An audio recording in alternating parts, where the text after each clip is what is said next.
Les papeteries du Léman ont été fondées en 1921 par les frères Maurice et Jacques Bonstein, ici, sur les bords du lac. En 2023, nous sommes extrêmement fiers de perpétuer cette tradition culturelle et industrielle. Au démarrage du process de fabrication, nous recevons des balles brutes de lin et de chanvre, qui sont cuites dans un premier temps, puis elles sont blanchies, raffinées et épurées avant d'être envoyées sur machine à papier. Sur ce site de 25 hectares, nous produisons 40 000 tonnes de papier à travers 3 machines. Chacune de ces machines est spécialisée sur un segment d'activité. Le papier pour carnet à rouler, le papier impression mince et le papier alimentaire. Jusque dans les années 2000, les papeteries du Léman sont leaders dans les papiers minces et ultra minces. Sous l'effet de la digitalisation, en l'espace d'une décennie, les catalogues, encyclopédies et annuaires disparaissent de notre champ d'activité. L'ensemble de notre business décline très rapidement.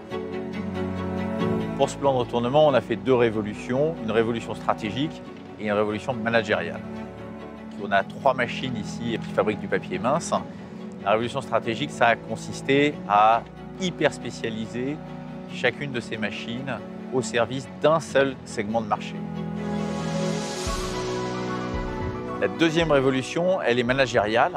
Elle a consisté à impliquer tous les salariés, et notamment tous ceux qui le voulaient, dans la construction de la politique et même de la stratégie de l'entreprise. On a aussi réduit les échelons hiérarchiques, on a donné l'accès à toutes les informations à tous les salariés, on leur a permis de prendre des décisions à leur niveau au travers de groupes de travail. L'ambiance s'est considérablement améliorée et le savoir-faire des salariés dans cette entreprise a pu être vraiment mis en valeur et utilisé au service du retournement. En 2022, nous avons généré un chiffre d'affaires supérieur à 100 millions d'euros, plus 20% par rapport aux 2 exercices précédents, avec l'appui des 245 collaborateurs. À travers un vaste plan d'investissement et pour faire face aux évolutions du marché, avec mes équipes, nous n'aurons de cesse de nous réinventer pour être encore là dans 100 ans. En 2014, cette entreprise elle était menacée de fermeture. On a des actionnaires américains qui nous ont donné une dernière chance.